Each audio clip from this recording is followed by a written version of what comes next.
Yes, we are. Who would like to play the role of host today? Doesn't matter to me. I can play the Okay. role of host. Yeah. Okay, I will make Bill, I'll make you host and we can make Cody co-host. That way everyone can share screen if they need to. Yep, that sounds great. Okay. So we are recording. This is a meeting of the Town of Amherst Cultural Council. My name is Angela Mills. I work for the town manager. I am lucky enough to be the staff liaison to this group. This meeting is able to happen via Zoom due to the suspension of certain open meeting laws by our Governor Maura Healey. And at this time, I want to thank everyone for your exquisite service and recognize the co-hosts, Cody Rooney and Bill Murray. I am currently involved in family projects, so I'm going to excuse myself and then I'll watch the video and send you some minutes at a later date. But I do believe that all the missing minutes are in this packet, so that sounds like a lot of fun for you guys. Good But we question, don't have a Angela. quorum yet, Thank right? you. Yeah. Right? No, you don't have a quorum yet. You're right. Sorry, go ahead, Rachel. It's okay. Bill already asked my Oh, question. okay. But thank you and Happy New Year, everyone. Thank you. Happy New Year. Hasn't been that long. Happy New Year. I was talking about the Chinese New Year, which started a week ago. Of course. The Sorry. year of the fire horse. There are many going on. Cool. Hey, Jess. Hi, how are you all doing? Good. How are you? Good. All right, Cody, shall I share the agenda and we can go through it? I don't know if you Yeah. want to do it, Yeah. and I'll share my screen. You share in our talk. That sounds like a plan. Yes, I agree. Oh, hold on. I have to request whoever is a host, not me, apparently. I'm sending a request to be able to share.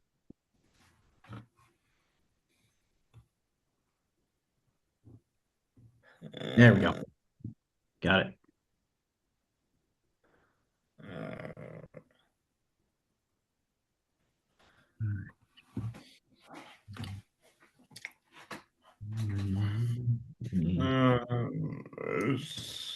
There's that big enough?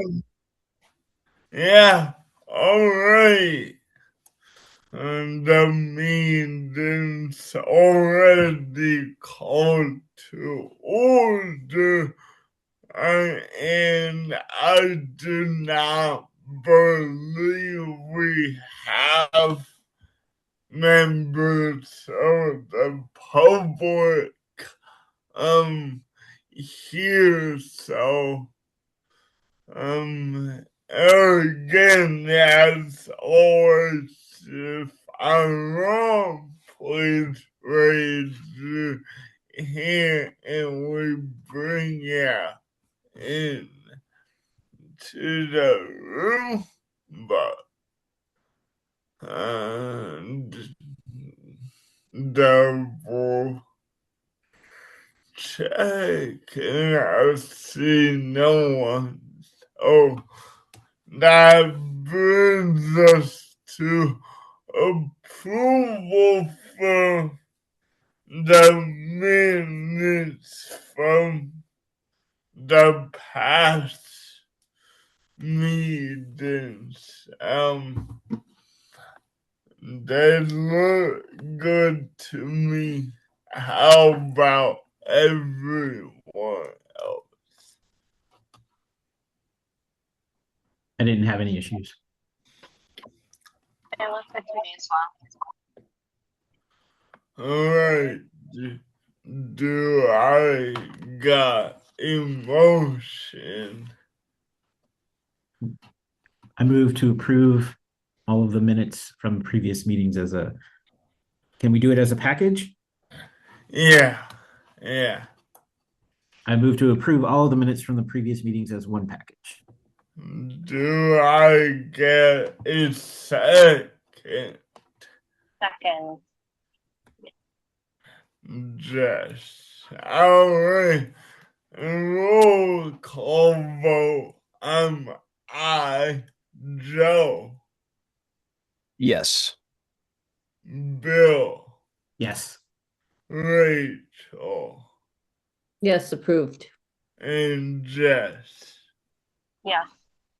Alright, the minutes have been approved. Wonderful. That leads us to update our FY grant. FY 26 grant turnovers. I'll be quite honest, don't know what turnover means, where it's just the status of the grants, which I, I can speak on, and Bill can add whatever I missed. Oh, we signed 2 batches of 4. There are a few that are missing, and the missing ones kinda are shocking because repeat awardees, so don't know what's going on there.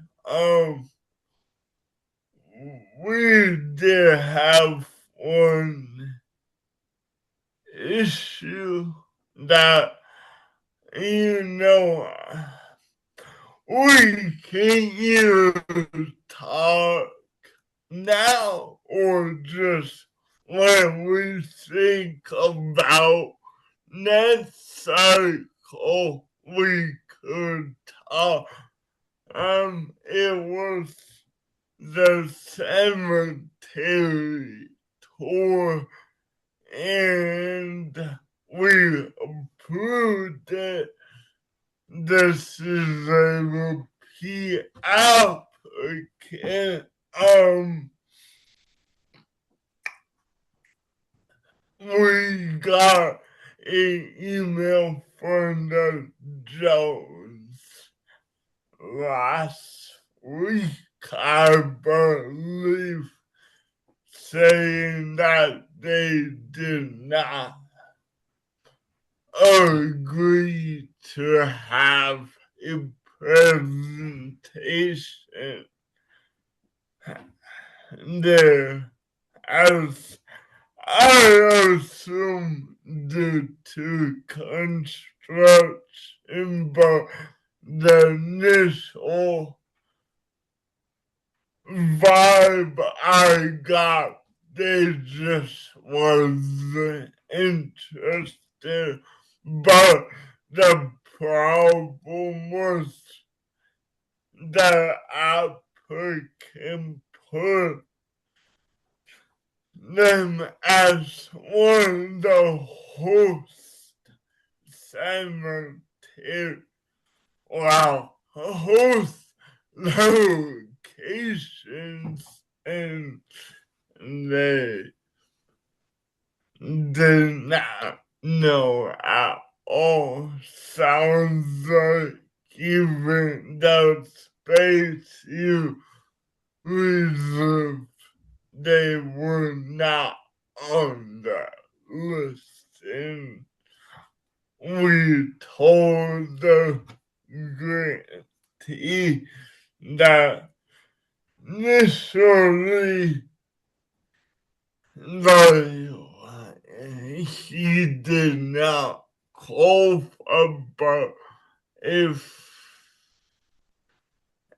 and Bill correct me if I'm wrong. I believe initially that he did not qualify just due to the lack of support. And I myself, I wouldn't even give insight and chance. We went through this with no one that just assumed. I'm sorry, Cody, which grantee is this? I'm sorry, I didn't. Oh, no, the cemetery tour.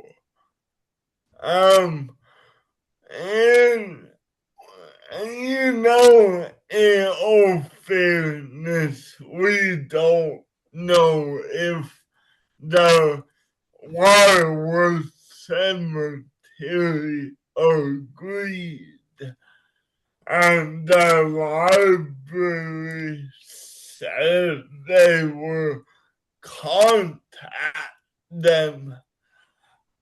Me personally, I feel that's not their place. Just they reached out, cemetery reached out, which to keep this short, I know I rambled on. If he can provide a letter of support from Waterworth, he's good. If not, we keep that money. And he Sorry. just So sorry. Why does he need a letter to do the tour in the first place? Is our issue right now the fact that he might have mentioned, I guess I need to go back and look at the initial application. Yeah. But like, okay, so because if it's a cemetery tour, I'm not sure what it has to do with the library, right? And then, so Jess, please go ahead. You're probably more aware of what's happening. I don't know anything about this. I was just gonna see if I understood what you were saying, Cody. Are you saying Yeah. that the person who sent in the application said that he would be doing a tour of Wildwood Cemetery, but Wildwood Cemetery was never contacted about this? So now the library is involved because they may be posting like uh, a letter of support for the individual, even though he never contacted Wildwood Cemetery. So I myself have to look back at the grant, but if memory serves me right, he planned to do a presentation at the jump out. History, guys, so imagine history, all that. And I think what's the argument, what I'm concluding is that he just put the locations on there without confirming first. The library is the only one that has said, hey, we did not approve this. And what you see here is very unhappy grantee. Um, And now is the next step. If he does get approval from those locations, and they're saying at this point, based off of what we know, we would be happy to sponsor this event, we would grant him the money. But if not, we have to just cut it off. yeah.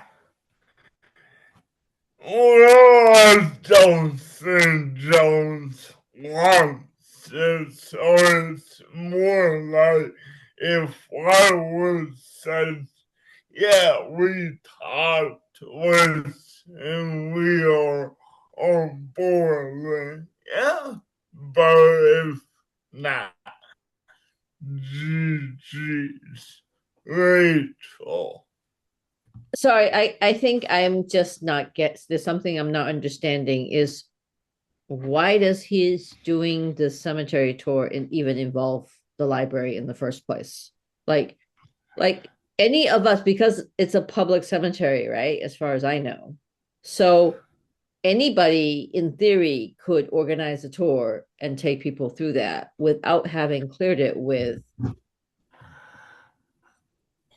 I get right. So I mean, so that's what I'm saying. I'm gonna go and pull up his application to see whether he made references to working with these partners, because if he hasn't, then I'm not understanding what the issue is. So please do. I need to be reminded too. But when Angela was engaging with Cody and I, she noted that the library was listed as a partner and promoter in the application, and that's and I need to remember if he was doing a tour and then doing a presentation or what the deal was. And what we told him, as Cody said, is if we can get a letter of support from the cemetery, then great, no problem. Because he gave the money back for last year, didn't he? Because Yeah. like I think we gave him a grant and then he gave it back. Yeah. And that I did tell Angela and Bill, I almost want to, is this happened last year? And no one really told any of us. And he's like, you know, one of those let me just shoot my shot, and us not knowing, we just assume or repeat applicant that we've approved, blah, blah, blah. So, does make me a little curious as to why. And someone who has access right now, who has share access, could you pull up the app and share it with all of us? Because it sounds like he misrepresented like Does the anybody project have, itself.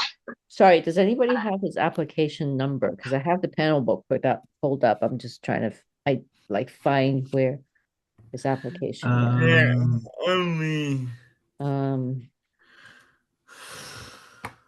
I mean, that's what let's see.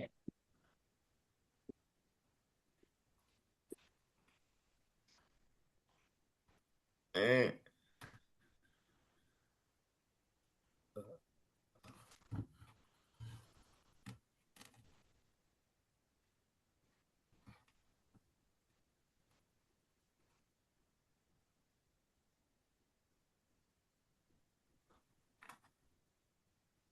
Looks like it's 114559.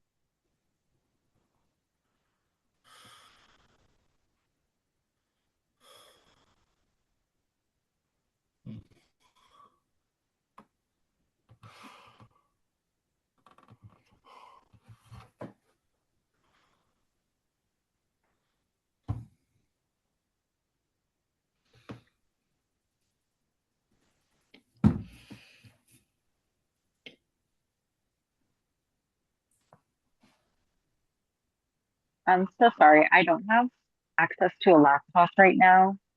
Could would someone be able to share on the screen here? I'm just trying to pull it up. So should we keep talking about the next item while I'm pulling this up? Yeah, I was thinking that number six really ties into this, but we could just circle back because this does trigger ideas for stronger guidelines. So this doesn't happen again. But next item is review and discuss of the effort of this cycle grant making decisions.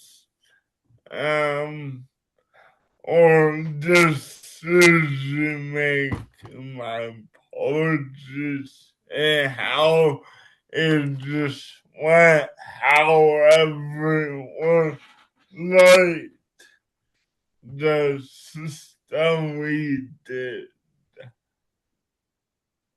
Um,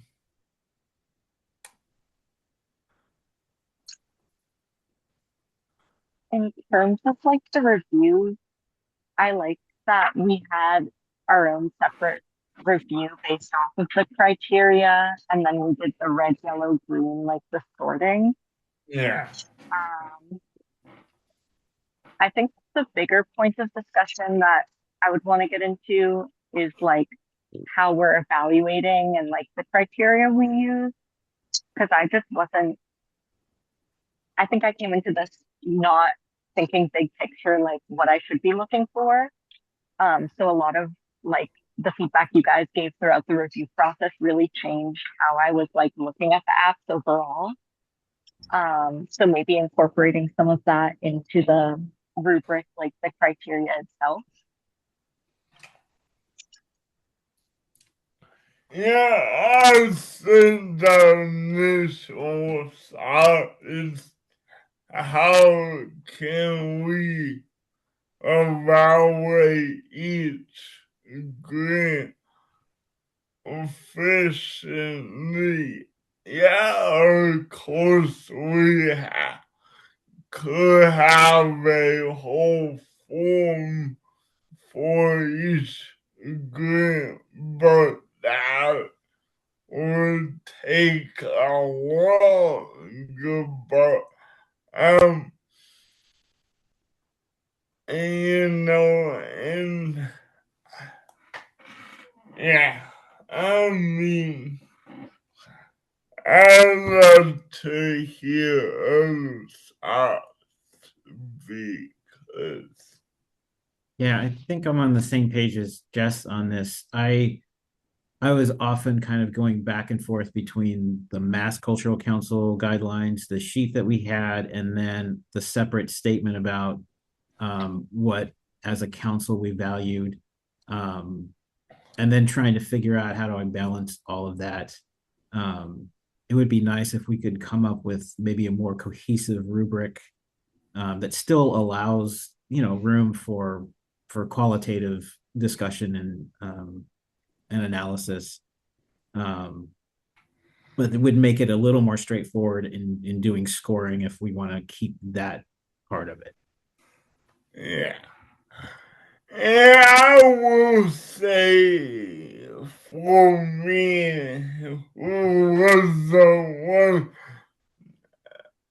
accepting and declining grants, I wish I could provide constructive comments versus, oh, your grant doesn't mean public benefits. like the middle town where I remembered clearly so I could provide feedback. It's just I wish we had that. And Rachel's hand raised. Thank Yeah. you. So two things about that. One is I had in my notes for tonight's meeting, because I agree with all of you, and I think maybe after this meeting we can all kind of just reflect on what we thought were like either, details or criteria that were not clear enough. So for example, if we want to think about the, for example, just interactive or experiential component of an application, or like, the numbers it's benefiting, or the level of direct participation, and other criteria could be kind of what I was working with, which maybe we hadn't made, really explicit. This grant cycle was things like confirm venue, supporting documents, like confirm partners and sponsors, or community involvement. All of those things, we want to make that a very clear criteria. Can you demonstrate that you have all of this? Because that would impact your score that way. So I feel like probably all of us need to think about what how each of those areas might weigh in our personal decision making, and then therefore how should that how should that impact our group decision making. Because, like, to be fair, this past grant cycle, because we really didn't have leadership at the beginning and we have so few people on the council in the first place, I just want to commend all of you for having done what has been accomplished. And so I think that probably between now to February, so maybe by April or May, if we as a council can come to an agreement on how we want to weigh all of those categories, like maybe using the Mass Cultural Council guidelines as a basis, And I think once we have that kind of clear as a group, then that can be communicated to grant applicants or people interested, because there should be an information session in August, September, to just, kind of where like council members are available to answer questions, because people might say, I'm thinking about doing this. And then, you all can be guiding the applications to, try to make them as successful as possible, also helping the evaluation process be more streamlined, if that makes sense. So that's my 2 cents on that. And I found the application for Robert. So if you want me to share the screen, unless someone wants to say something based on what I just offered. No, I definitely agree. I think that's the intention come fall time is to hold a info session. No, yeah, I mean, Okay, let me know if you want me to scroll ahead. You all can see this, right? So just let me know if you want me to scroll ahead, or when you want me to scroll ahead.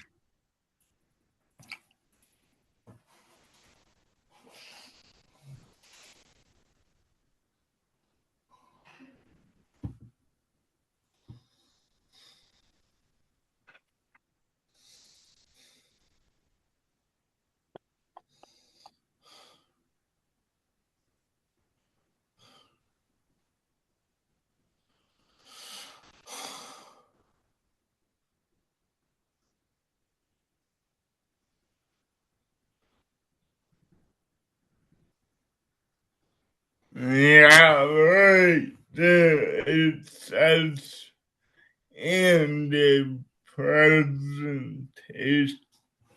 So, yeah.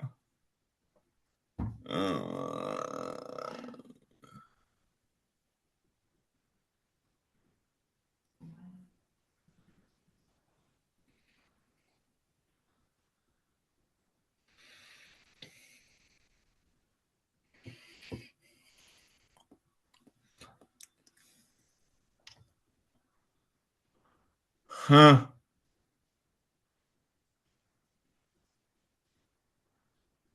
Interesting.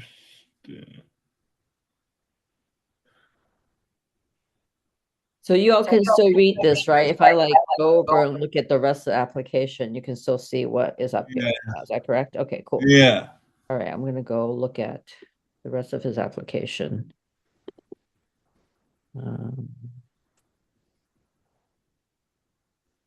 This is a Holyoke Preservation Trust. I don't see where there's anything about Yeah. Amherst. No.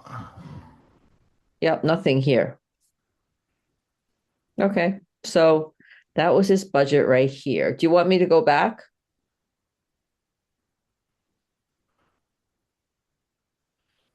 Yeah.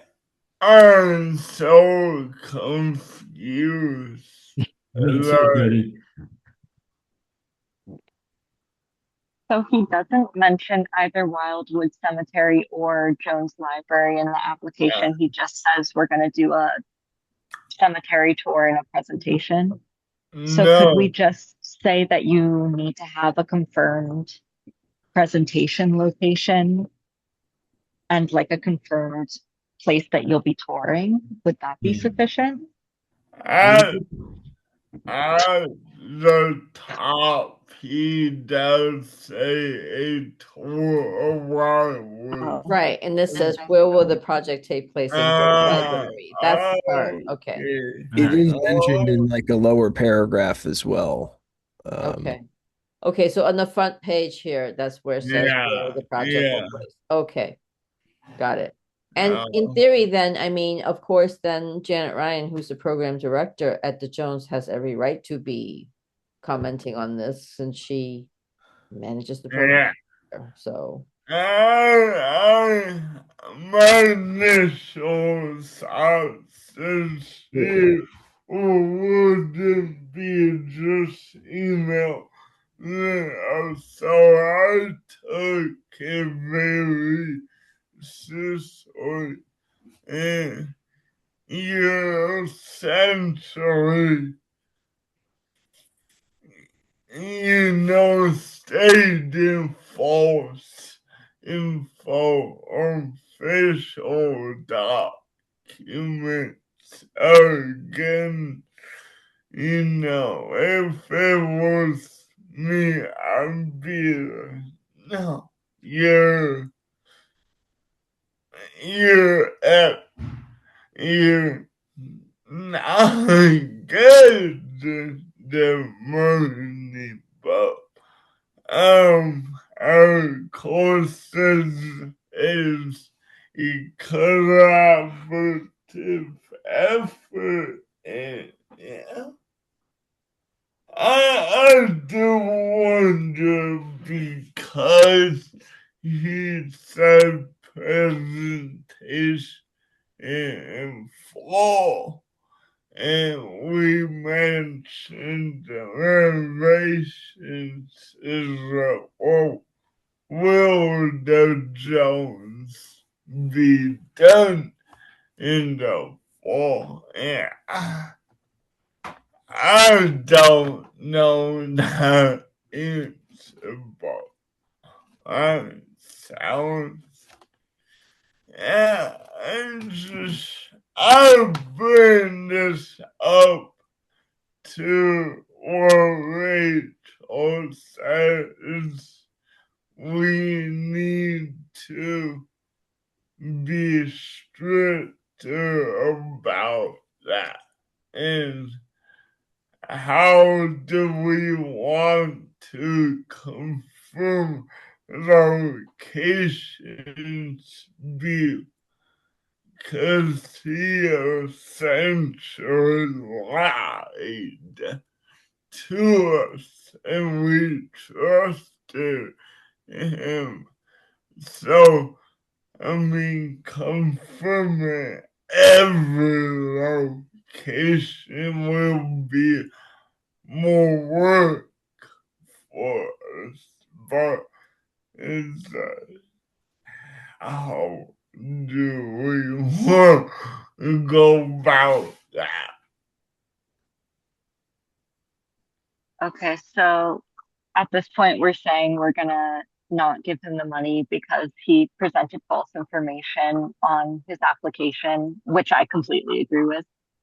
And to try to prevent that in the future, maybe something like needing some sort of backing statement if you write that like someone's going to be a sponsor, that someone's hosting an event.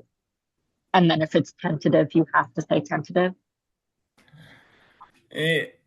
I mean, we did say to him, if you can show that, why would cemetery is on board? Like, you're good, but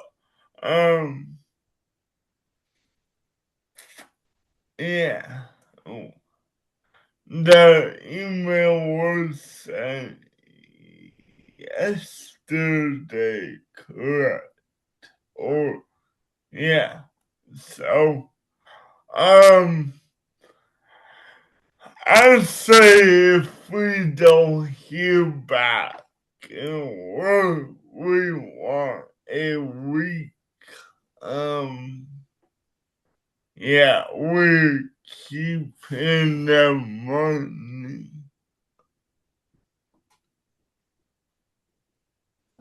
And then just to your other point,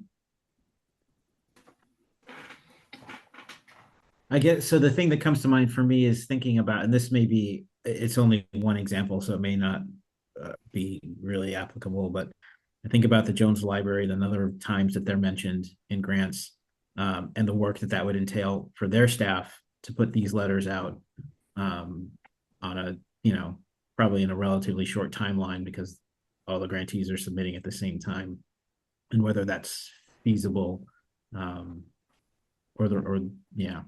I think, sorry, Bill, I think Yeah. If let's say the council made that as a requirement or one of the favorable criteria for granting the request, then because we've seen letters where they could just be very simple saying, yes, this is to confirm that we are working with so and so to stage this whatever event. Sure. It doesn't have to be in detail. And I think we probably all recall the fact that like the program director at the Jones made a very specific appeal and support for the memoir project, that that they really want this to happen, and it was such a modest grant request in the first place. So I think they're going to pick and choose which ones they're going to want to support too. So I think it's actually okay if that they could just issue a, yes, this person's going to do this at the senior center or whatever. But I think the council just needs to be explicit that that's going to be a consideration. I definitely agree. Maybe, I don't know if we can do this, but almost create a standard template and send it out. Say, put your letter, the project name, date, and the language is already there in your contact info. That way it's legit just plop in a few sentences versus type in, let's say, 10 letters, which, yeah, takes time. I like that idea if that's something that we're able to do. Like if there are no restrictions from like MCC or something on doing something like that. I like that idea. and we can just get like a signature of a representative or a staff member of each different location and have that be required or like highly recommended. Yeah, because if you provide that, it's gonna like weigh your application that much more strongly versus where you don't have it, right? Because that actually becomes really clear. Yeah. Yeah. And that should go out over the summer too, at least, or usual Jones Drake is historical society. You know where it does, yeah, the high school maybe, but huge, yeah, just. There's also the section on the Town of Amherst Cultural Council webpage where it's like info for people who are applying for grants. So we can just put stuff like any forms or any like criteria there in addition to the info sessions that we're giving. So that way, like Rachel is saying, it's just very explicitly laid out once we come up with like what kind of supporting information we're looking for. And Yeah. that way, like the Jones Library and the high school, there were some grants that came directly from like high school clubs, but like they're the ones sponsoring the events, not writing the grants themselves. So that onus is going to be on the applicants, not on like the Jones. The Jones just has to sign it, you know? Yeah, I hear you. We can do that. It's just like I do have questions about who's taking the deliberate time to go on a website versus like they already know. Hey, I was sent this for like confirming or room. Let me do this. But I would think if someone's applying for a grant, they would be like checking the information about the grant. So maybe there might be a case of like a repeat, someone who applies every year and maybe doesn't see the updated criteria. But I think for most people, like they would probably be checking for that. At least I would assume. yeah, I think it's okay to have all of this. It's just, I think just as a council, there needs just to be clarity on what they are and, have that set in time, like early enough. I would recommend no later than June, honestly, to have these kind of determined so that, over the summer or by August, people can get this information. And I mean, the mechanics of how to get that support or indicate that support, it doesn't have to be that complicated or cumbersome or labor intensive. It just requires a little bit of thought in terms of how should this work. And maybe it's not going to be attached necessarily to MCC's application. It could just be, here is because we as a council have this. And I mean, I don't know, I haven't thought this through entirely, but right. I mean, like we were emailed supporting documents this past cycle. So could it be that understanding of, whoever is hosting the event, just emails. If Uh, you all want, okay, I mean, I'm not saying I need to do this, but if it would help you the process, I am happy to contact our liaison at MCC and just ask the question. If we wanted to add some kind of link to the online application that's specific to Amherst, can they do that? yeah. Does that make sense? Yeah. Like we Yeah. have this one form or set of like a checklist. Is it possible to attach it to the online application that they're gonna have? That's a pretty simple question. So if you like, I'm happy to ask that question. Yeah, and I would just give them contacts of what happened, and that way, if they can't submit their application without that because Right. It's a a question of whether we can kind of do the Yeah. back end, Yeah. Yeah. that's specific to Amherst Cultural Council. So if you all would like that, I'm happy to just Yeah. Jay, can we do this? Yes or no? That- And that should be able to tell me. Great. Thank you. Yeah. Sorry. That would be great. Thank you, Rachel.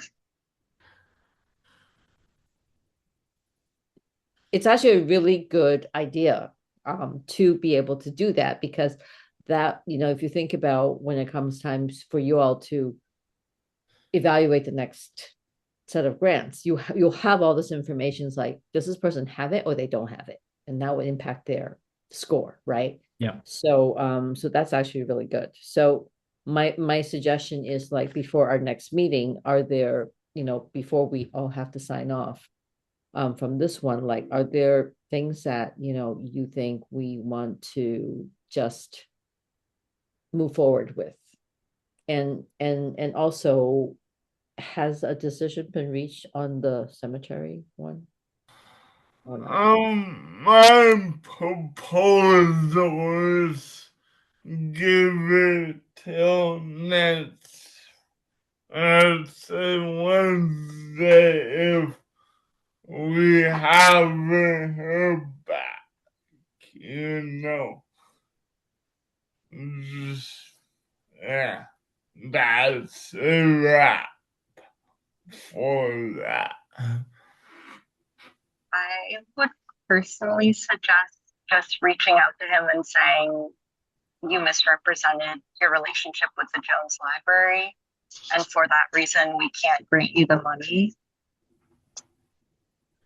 Yeah, my only issue is that we already did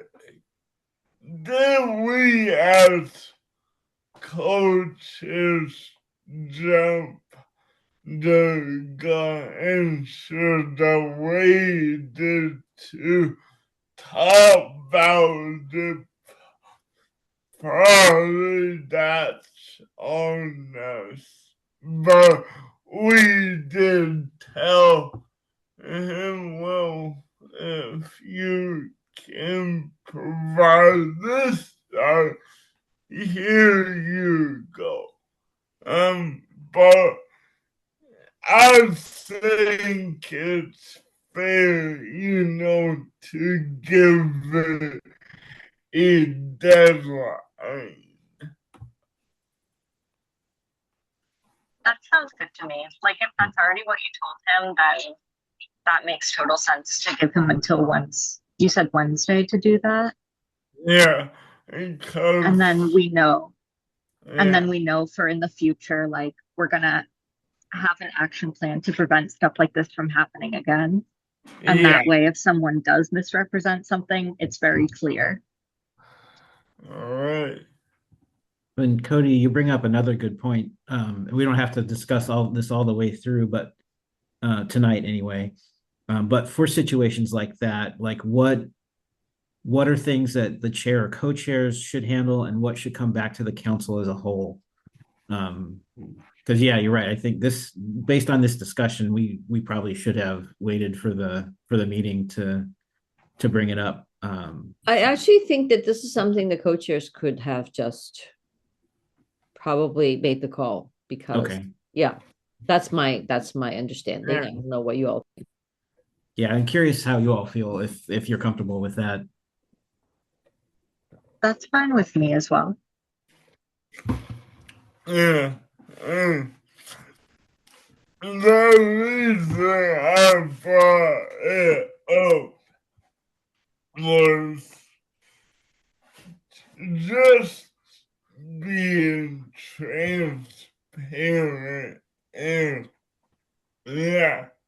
And also here's what to avoid in the future. I was not really thinking, oh, let's make a decision. So apologies for not being clear on that.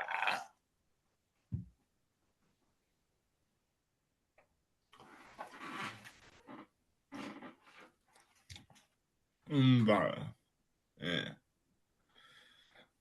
In terms of like other criteria that I would personally want to discuss and come up with more concrete guidelines about, the event planning was like one of them that I think our discussion about the like sign off and like all of that, I think that's clears that up for me. The other one that I would want more to have a more in-depth discussion about and hammer down some more concrete guidelines is the community benefit one and like what exactly community benefit means. So just bringing that up now so we can like think about it and discuss it more in depth at our next meeting. Yeah, I mean, just real quick. Yeah, I mean, it's actually you brought up this point I never really thought about, but like, let's say event isn't Montague. Yeah, some Amherst folks may go, but how accessible for those that don't drive or have Uber money and are often Uber rider myself, even Uber and Montague is you may not have luck and you're stranded out there. So that's something definitely to consider Yeah. how accessible transportation wise is the event. Yes, it does put repeat applicants in that window.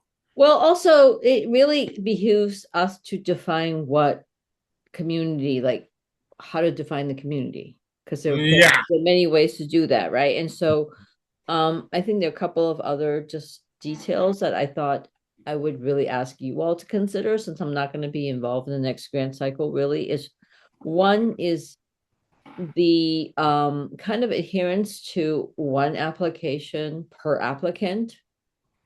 I mean, that is kind of a rule we have, but if we look at the past payments that were made, for example, last year's payment record that Angela shared, like I think there were 3 separate payments made to Amherst Historical Society. So maybe there were 3 different projects, but if they're kind of doing them all, so is that, how does the council see that? That's really just like Yeah. up to you all to decide, right? Because it could be distinct projects, but if it's really the same applicant using different names, is that like, how do you view that? Because it could be 3 unrelated projects. But that's one question I have. And then the other question is really things like paying for food, travel, lodging. That's really up to the council to decide whether categorically that's not an issue or you don't want to support that. So those are 2 really just detailed questions. And then the third one, sorry, Cody, I'm just gonna finish and be quiet. But it's maybe, I don't know if y'all have time to spend like maybe 5 or 10 minutes just talking about the calendar for the next few months, like by March, by April, by May, by June, what would you like to have done or discussed or established, or that's my other suggestion. Thank you. Yeah. Well, time flies. I will say this for next meeting. Also, you said this earlier. Number of people served. Let's say 40 people in let's say Greenfield or Covington. How many of those 40 will be from Amherst? So that number could be important. Also, 20 people in there asking for $7,000. Does not play well, but let's jump to really a timeline. Yeah, sorry, it occurred to me, do you all remember when the Global Village Festival is supposed to happen? Is that coming up? I saw some advertising about it happening soon, actually. Okay, because that would be one opportunity where we as a council can have a table, right? Or like at the powwow, because that's powwow is what, the end of May. So this maybe like times when we could have a cultural council table where, either celebrate the people who have already received grants, or like, people can come and ask questions, or it might be a useful time to just get, feedback too, in terms of how to launch or how to promote the next grant cycle. Yeah, with the power and the November spots. Oh, four, I don't know if that's the info booth as well. I would argue like, hey, if funded, like, we have a right to table, but if we really felt strong about table, especially at major events, which I have no issue doing. I know we've talked about the block party, which is actually few weeks before applications are due. We, I believe, definitely doing that. Also Juneteenth and celebrations. So, one thing we could do is look at what we got and really identify events we would like to attend and table at.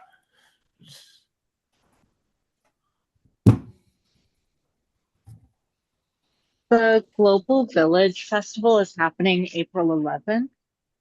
So one thing we could do timeline wise is to aim to come up with the concrete criteria by that date and reach out Yeah. about tabling then.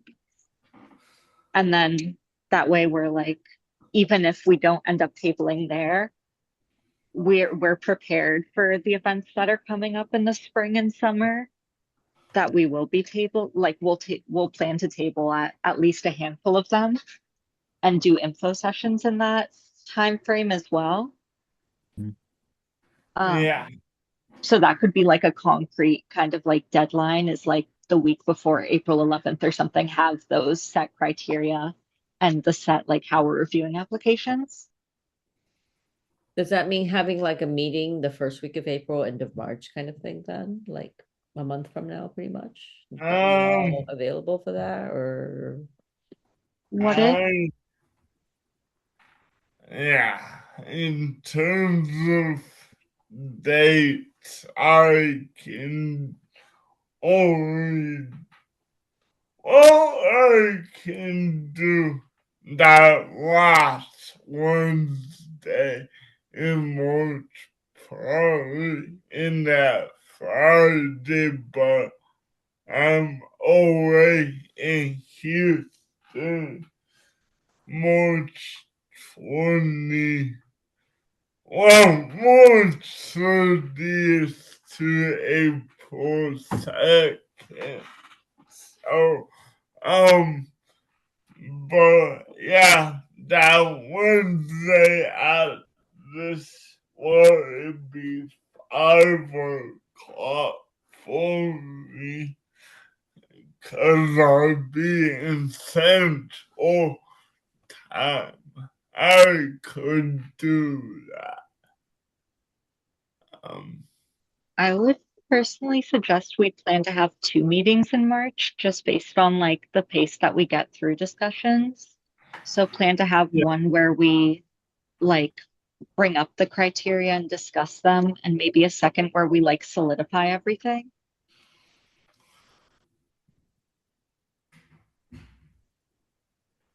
That will be tough. March starts next week, so that, but I think that's a good idea. Yeah, to do that. I mean, we're not allowed to. I don't think we can conduct council business on email. Otherwise, so we kind of need to have the quorum and have the public access. Yeah. That's part of the consideration. consideration.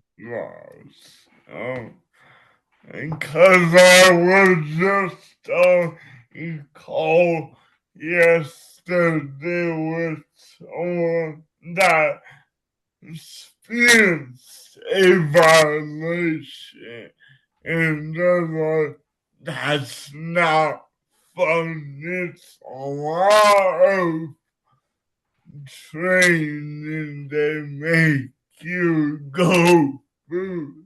So, yeah. Are you all available, like say the 11th and the 25th of March? That sounds perfect to me. In Wednesday, like they're Wednesdays.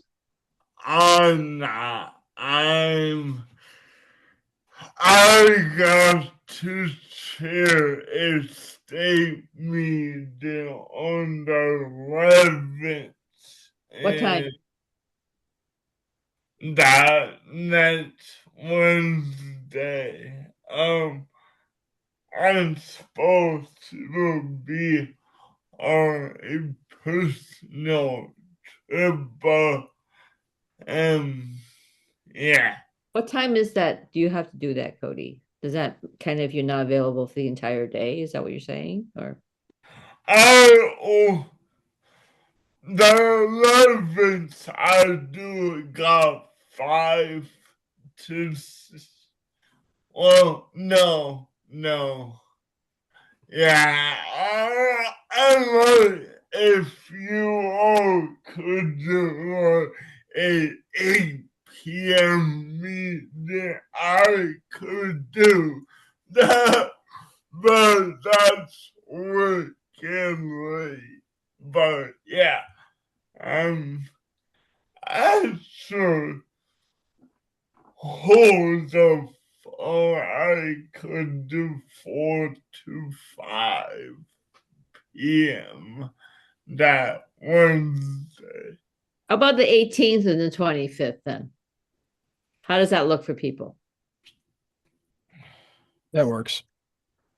Yeah, I can do that. I'm not sure because I'm not sure what I'm doing. I'm supposed to be with my partner and long distance, so first time meeting. So Are there I could just do it. I just am very hesitant about that. Are there But other days in the week that work for everyone? I mean, it just seems easier if we can get this kind of out of the way now and before we sign off for the evening. I mean, that week of the night, I do believe I'm available that Thursday. To let me just check. March.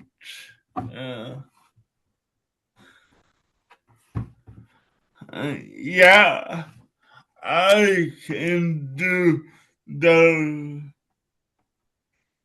12th. I can do the 12th, but it would have to be probably 6 o'clock or later. That's fine with me.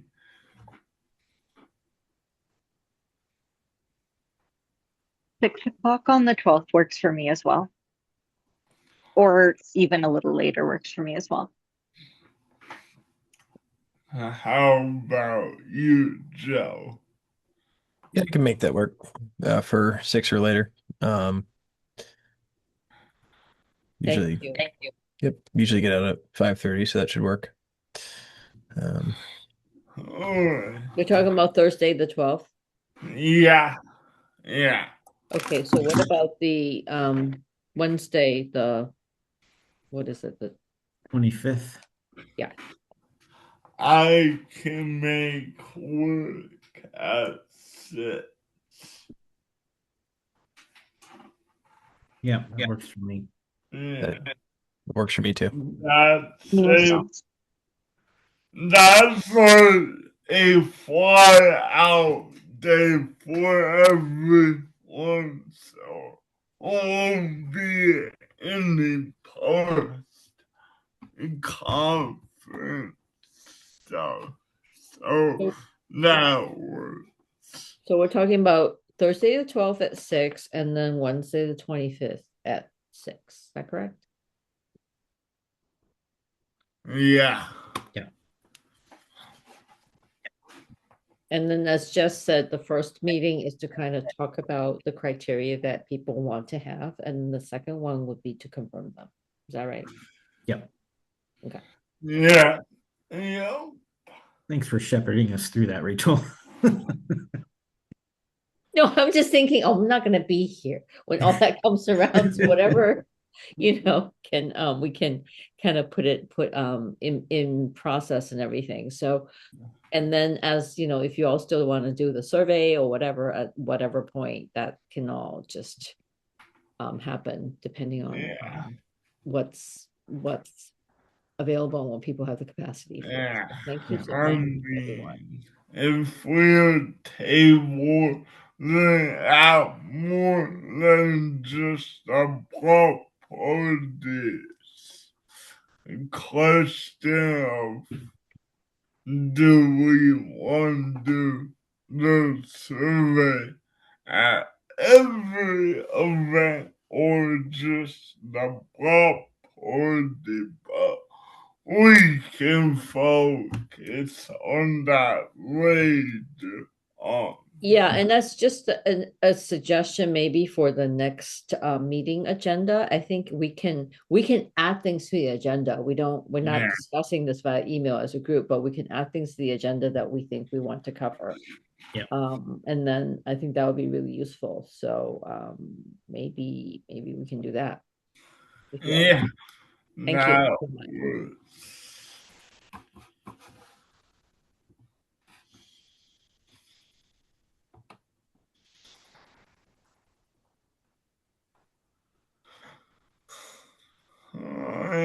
I believe that brings us to a close because we already talked about our next meeting days. No new business now anticipated, so yeah, I called the meeting adjourned.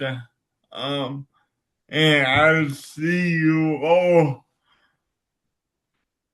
I will see you on March 12th at 6 p.m. Great. Thank you, Good Cody. night, everyone. Take Thank care, you. everyone. Bye. Have a good night. Take care, everyone. Too.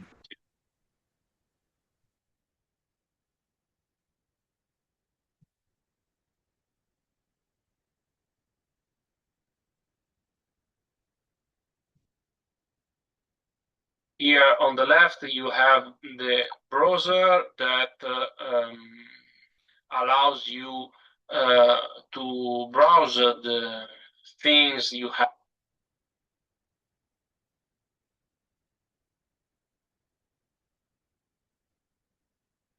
Hi, everybody. In this issue, I'll show you a little bit about the interface of the QGIS desktop. And QGIS has a nice graphical interface, and it's able to integrate a lot of other open source. So the first area to focus on is some fundamental GIS concepts: geocoding, routing, JavaScript, Python, React, command line, R, DEMs, Jupyter notebooks, spatial feature engineering, spatial data science, geospatial data engineering. Oof, that was overwhelming. And yes, modern GIS can seem very overwhelming. It's a brand new territory with different types of tools, technologies, libraries, languages that may seem very confusing. But today, what I hope to do is break down what are the most important things to learn and get you where you want to go. So the first area to focus on is some fundamental GIS concepts. Now, if you've gone through a GIS or geospatial education, you've probably studied these things before. Things such as spatial joins, how spatial features touch each other and interact, measuring distances. We can go ahead and let's make these a little bit bigger so you can click here to learn a little bit about what QGIS is, which is really great. So now that we've covered a little bit about the documents, and then I have a folder in here called QGIS tutorial. I can go ahead and add that as a favorite, and now we can get right back to that whenever we want. You'll also see some different options for things like a geopackage file if you have Postgres, around it. So the first thing you always want to do is start a new project. So you can do that here by going to Project New, or you can just double click here. That should open up a new project for you to get started with. Now, before we jump in, we'll walk through the interface so you can kind of acclimate yourself to where things are in the application. Of course, this might look a little bit different if you're on Windows versus Mac versus Linux or anything like that, but for the most part, everything pretty much remains the same. So the first thing I'm going to point out is the layers list, and this will start to pop up when we add data to the map, but that's down here in this lower left corner, you can see here. This includes all the layers that you're going to list. You can change the order, remove them, do some filtering, change visibility and things like that, and you can also control them from the individual layer itself. So that's the first place where you're going to look, is you're going to see all these different layers in the map that's there. The other thing that you can look at is up here, and this is your file browser. These are all your available data sources that you might want to start to use and pull within the map. So as you can see here, I have my Macintosh system. I can see where all my data is here. I can also go and see that here. So this is my home drive, which is just the higher level of that. There's different volumes, then you can actually create some favorites here if you want to store those. So let's go ahead and add a new favorite in here. I'm going to go in here to Mac HD. I'm going to go to Mac, Documents, and then I have a folder in here called QGIS Tutorial. I can go ahead and add that as a favorite, and now we can get right back to that whenever we want. You'll also see some different options for things like a geopackage file. If you have Postgres or Spatialite connected, those are database options that you can connect. And you can see a bunch of others here too. There's web mapping services, XYZ tiles, all these different things, including ArcGIS REST servers. If you want to find some data that's in an open data portal that happens to be backed by Esri, you can actually pull those in here and go ahead and add those. So we'll cover how to add these in a minute, but for right now, we'll just add our favorites here, and this is where we'll be pulling in all our data for the tutorial. If you want the data, you can either follow along. I have all the links, so if you want up-to-date data, you can use that. If not, you can just download what we have here and use that. So this big blank white area here is the map canvas. Now this is where the map will eventually show up, and you'll start to see that here. A few things to note: as you move the map around, you can see the coordinate system down at the bottom right here. As I move my cursor, you'll start to see where that is, and ultimately this is centered around 0, 0, somewhere nearby. And then you can see the scale here. Now you can automatically adjust this, or as you zoom in and out, you can use your mouse scroll or something like that to do that. There's also the magnification if you want to zoom in with the magnifier and rotate the map, things like that. You can also turn off the rendering if you want it to not render every time you change the zoom. You can do that. So that's helpful if it starts on like a really high level view, like the entire nation or the world. You don't want to zoom into maybe like a state level or a city level. Turn it off and then just turn it back on when you need to render it again. Otherwise, it like freeze up and do things like that.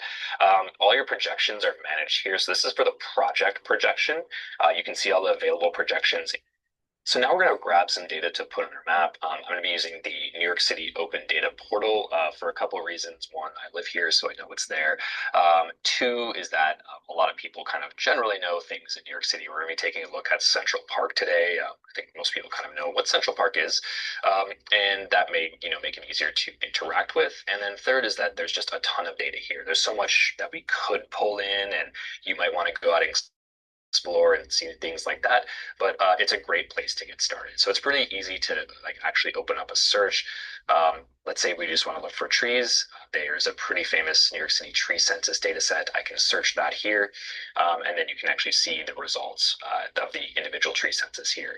So what you can do to see like map related data is you can actually filter this to map, and then it will just show you the results for map and the keyword trees. If you just want to search all things map, you can just delete your text query here, and then it'll show you everything. So there's 342 different layers of data for you to play around with here. Some of them are small data sets, a few points or polygons. Some of them are really massive, and we'll talk about the scale of those. So like I said, we're going to be taking a look at Central Park and some of the other parks in New York City. So we'll go to this layer here. This is the Parks Properties map. These are all the things that the New York City Parks Department actually owns and operates. So you see you have your small parks of the city, your giant ones like Central Park, others out in Queens and in Brooklyn and things like that. So this is the data that we want to pull in. So how do we actually get this data out and into our map? Let's take a look right over here. So how do we actually get to this data? Now you can actually click this export button up here. We only have a few options that are really non-spatial. The CSV might include the polygons in them, but it's a little bit tricky. So one thing we want to look for in this map, and this portal has changed a little bit, is this little button right here. So you can view the source data set. That's sort of the map view of that data set. And now this is the full data set that you can see here. You can actually play with some of this data in this interface, or we want to go to export here. We want to download this file. So there's a few options for spatial specific data. There's KML, KMZ, shapefile, and GeoJSON. Now, KML and KMZ are specific to the Google Earth interface. They will work in QGIS. They just sometimes have some extra properties that we may not want. So I'd encourage you to look at shapefile or GeoJSON. Now, a shapefile will actually download as a zip file and will include at least four or more files with it that has information about the projection and the data and all those other pieces. So it can get like a little bit confusing because it's a zip file, but you only need the .shp to open it, but you need the other files to read it. It's kind of it's one of those older formats that's just been used forever. But I like the GeoJSON option. It's a single file. You don't really have to do anything else with it. So we're going to go ahead and select that and hit download. And that's going to download here so we can see that we have this data. And I'm just going to move it into that folder, and then we'll jump back into QGIS. So you can do the same on your end, take that file you downloaded and put it in whatever source folder you're using on your side. Okay, so I've added my data in. I'm ready to go, and I can actually go here and open this up, and you can see now that I have this specific layer here. It's reading that in. It's saying that it's the park properties CSV, and I can do a few things that I actually want to do. We'll add the layer to project. You can right click on it that way and do that, or you can just drag and drop it into this. Two options for spatial specific data. There's KML, KMRC, others out in Queens, and two options for spatial specific data. There's KML, KMZ, shapefile, and GeoJSON. Now, KML and KMZ are specific to the Google Earth interface. They will work in QGIS. They just sometimes have some extra properties that we may not want. So I'd encourage you to look at shapefile or GeoJSON. Now, a shapefile will actually download as a zip file and will include at least four or more. CSV might include the polygons in them, but it's a little bit tricky. So one thing we want to look for in this map, and this portal has changed a little bit, is this little button right here. So you can view the source data set. That's sort of the map view of that data set. And now this is the full data set. As you can see here, you can actually play with some of this data in this interface, or we want to go to export here. We want to download this file. So there's a few options for spatial specific data. There's KML, KMZ, shapefile, and GeoJSON. Now, KML and KMZ are specific to the Google Earth interface. They will work in QGIS. They just sometimes have some extra properties that we may not want. So I'd encourage you to look at shapefile or GeoJSON. Now, a shapefile will actually download as a zip file and will include at least four or more files with it that has information about the projection and the data and all those other pieces. So it can get like a little bit confusing because it's a zip file, but you only need the .shp to open it, but you need the other files to read it. It's kind of it's one of those older formats that's just been used forever. But I like the GeoJSON option. It's a single file. You don't really have to do anything else with it. So we're going to go ahead and select that and hit download. And that's going to download here so we can see that we have this data. And I'm just going to move it into that folder, and then we'll jump back into that. So really, when we look at map data, there's two components to that. First, there is the geometry, actually where you want to click down here. Work site, here's obviously around a little bit. I should note that you can also add layers here. If you want to add different layers from this menu, you can certainly do that. But this gives you the starting. Now, if you want to see what each of these elements are, we're going to click on this little icon with the eye up here. That's our tool to look at the feature selection. So now you can see my mouse has changed. I have my little eye, and I can actually click on that. When I do, now that I moved myself out of the way, we can actually see what we have here. So this is the properties of that data set. You can see that there's a jurisdiction. Is it mapped? What's the zip code it's in? All this different information. You get a URL link to the actual park site. Here's obviously the name. Central Park. Is it a category? It's a flagship park. Where it runs to. All of these different, all of this to the map. That's really how it works. Is you download a file, put it in the location you want, then add it to the mapping, and you're ready to go. So that gives us that first layer that we can actually play around with. So now you can see as I move the map around, it's starting to change. You'll see this status bar of it recalculating. I can zoom in and see the layers at a more granular level here. You can see this is like a strip of parks along Park Avenue, I believe this is. And you can kind of see some of these different things from this perspective. So you can see this start to change and move around a little bit. I should note that you can also add layers here. If you want to add different layers from this menu, you can certainly do that. But this gives you the starting. Now, if you want to see what each of these elements are, we're going to click on this little icon with the eye up here. That's our tool to look at the feature selection. So now you can see on this little icon with the eye up here, that's our tool to look at the feature selection. So now you can see my mouse has changed. I have my little eye, and I can actually click on that. When I do, now that I moved myself out of the way, we can actually see what we have here. So this is the properties of that data set. You can see that there's a jurisdiction. Is it mapped? What's the zip code it's in? All this different information. You get a URL link to the actual park site. Here's obviously the name. We know Central Park is a category. It's a flagship park, where it runs to, all of these different information about this individual park. So we can keep moving around and looking at other parks as well. If you want to click down here, it should be Washington Square Park. You can get the streets. Once again, all this other information about that. So really, when we look at map data, there's two components to that. First, there is the geometry, actually where it exists. Like I mentioned earlier, there's points, lines, and polygons. These are our polygon data sets. So that's the actual, where this thing is, the geometry, the place that it is representing on the map. And then you have all your other data here that basically represents the tabular data that's associated with that thing. So it can be anything from a string, like text fields. It can be numeric. It can be a URL. It can be anything we kind of want to put in there. So there's a lot you can actually do with that. So to get out of this view, you actually have to change this mouse. You want to go back to the hand over here, which will allow you to move the map around, and you can close this out if you're done with looking at the features from that side. If we jump back here, I picked out a few different layers. Like I said, you can download these from the links if you want to. Those are our original parks data set here. These are playground areas if you want to use those. So this is the data set of like playground areas.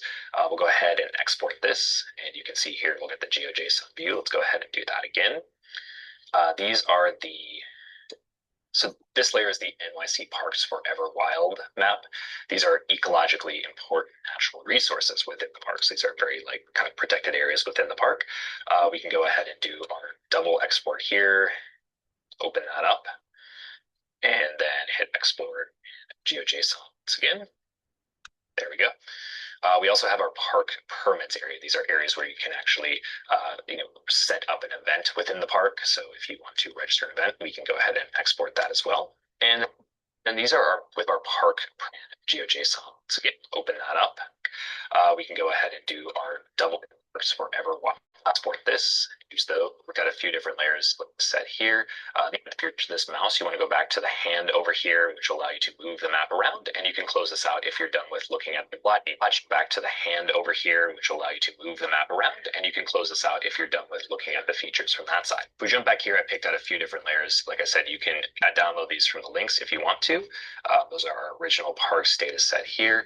These are playground areas if you want to use those. So this is a data set of playground areas. We'll go ahead and export this, and you can see here, we'll get the GeoJSON view. Let's go ahead and do that again. So this layer is the NYC Parks Forever Wild map. These are ecologically important natural resources within the parks. These are very kind of protected areas within the park. We can go ahead and do our double export here, open that up, and then hit export and GeoJSON once again. There we go. We also have our park permits area. These are areas where you can actually, set up an event within the park. So if you want to register an event, we can go ahead and export that as well. And then these are our bike routes that go through the actual park and actually all over the city. So what we can do here, go ahead, we'll export those as GeoJSON. And then the last one, which I think is just probably one of the strangest data sets I've come across for NYC Open Data, is the GeoJSON here. These are playground areas if you want to use those. So this is a data set of playground areas. We'll go ahead and export this, and you can see here, we'll get the GeoJSON view. Let's go ahead and do that again. So this layer is the NYC Parks Forever Wild map. These are ecologically important natural resources within the parks. These are very kind of protected areas within the park. We can go ahead and do our double export here, open that up, and then hit export and GeoJSON once again. There we go. We also have our park permits area. These are areas where you can actually set up an event within the park. So if you want to register an event, we can go ahead and export that as well. And then these are our bike routes that go through the actual park and actually all over the city. So what we can do here, go ahead, we'll export those as GeoJSON. And then the last one, which I think is just probably one of the strangest data sets I've come across for NYC Open Data, is the squirrel census, where they actually go and count squirrels where they're seen in the park. And this one actually tracks their fur color. Okay, so now that I have those layers, what we can do, I'm going to move those from my downloads folder into my folder. You can go ahead and do the same, and then we'll revisit that in a minute. We'll jump back over to Q and start adding layers to the map. Okay, so as you can see here, I've added my layers in. I can see those in my favorites folder here, and we can just start to add those in. So we have our properties. Let's go ahead and add those play areas on top of the map here. So now you can see those play areas are popping up in the map. They're quite small, but you should be able to see them there. We'll also add in our squirrel census here to see where squirrels have been seen throughout the park. And then we'll also add in our bike routes and then our forever wild areas. So now we have multiple layers on the map. You can start to see where things are showing up. You can start to see a little basic information like a street grid. Of course, you can't see everything here. You would have to go and download tons of layers to create a map and actually see this. So we're going to do two things here. So the first thing is we're going to add a plugin. It's the most popular plugin in QGIS, so people use it all the time. It's called Quick Map Services, which basically allows you to add a base map underneath this, so you don't have to add all those other contextual layers to the map. And the second is we're going to change the projection so it looks different. You'll see why as we add those in. But we'll touch more on plugins later in the course. But first, let's go ahead and manage and install plugins. You can do that right up here. And this will open this up and you'll see all of the different plugins that you can have available. So there's lots and lots and lots. There's a lot to go through here. So we'll talk about some of the top most popular ones later on. But for right now, we just want that quick map services. So you can start typing that in. Map services. As you can see, I've had this enabled on my computer already in QGIS. If you've installed it already, what you can do, you need to upgrade it. So I'll go ahead and upgrade my plugin. If not, you'll just have to add it and then it will be installed. To make sure it's installed, you just have to click here and you'll see, yes, I have installed my quick map services and I'm ready to go from there. So before we go any further, let's go ahead and actually save our map. So we can do that up here. We'll hit save. Let's go ahead and put that in our folder. So I'll go to Documents. I'll go to QGIS Tutorial. This will save as a QGZ, basically a QGIS file type. And you can go ahead and hit save, and then you'll see that up here. If you do see that little star at the top, that means your work is unsaved. So you want to be periodically going through and hitting the save button just so you make sure you don't lose anything. So after I installed that plugin, for some reason, I had to restart QGIS. It maybe works that you just needed a quick restart because I couldn't find the plugin. That may or may not happen to you, so just be aware that that's something you might have to do. I'm going to go ahead and open up the project. You'll see here it's under your recent projects, so it shouldn't be going anywhere, and you've saved that. And then to find the plugin, it goes. When plugins are installed, they go into various parts of the menu. What I want to do here is you can start typing for Quick Map Services. You can see that's over here under Web is where that lives, but it may or may not have actually added it here as well, so you can add a Quick Map service. You can see some of the different options we have here. There's NASA layers as well as OpenStreetMap. We're just going to add the OpenStreetMap standard service. And as you can see now, we have the complete OpenStreetMap base map here, which shows everything from roads and locations and things like that. But you'll see the text looks kind of funky, and that's because of the projection that we're working in. So most web maps use the Web Mercator map projection. That is the EPSG code 38573857.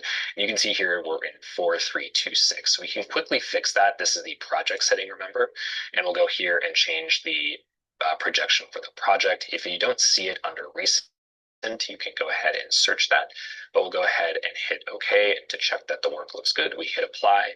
We'll hit OK, and now everything looks great. Now you can change your projections based on if you need specific projections, either for a print layout or for measurements or anything like that. They're basically all there, so you should be able to use them, but at least this gets us started for it to keep it accurate to the base map so it's readable and legible for what we want to do. Now, it's not the best projection. There's lots of different topics on that, but that's a story for another day. We'll keep pressing on from here. Now, just a quick overview of the layers that we have on the map. As you can see here, this is the order that these will be rendered in. So for some reason, I want to put this OSN layer on the top. You'll see nothing else below it because everything else is rendered underneath that layer. If I wanted to toggle a layer on and off, I can do that here, and you'll see it'll go to italics, the checkbox won't show up, and you can see that those areas are now off of the map. Now, if you want to reorder these, it's pretty simple. You can just drag and drop them to reorder them, or you can use this. You can hover over that and use the up and down arrows here to move those up or down, and that'll move that layer to where you want it as well. And then that's basically what we have here. There's some filtering controls for legends and things like that here. But for the most part, that's the pieces that we have here in this legends toolkit. So that allows us to change the map layers, turn them on and off, and things like that. So we'll be going back and forth.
playing with dolls. I'm interacting with them. Oh. Can I interact with the dolls too? Sure, son. Let's interact together.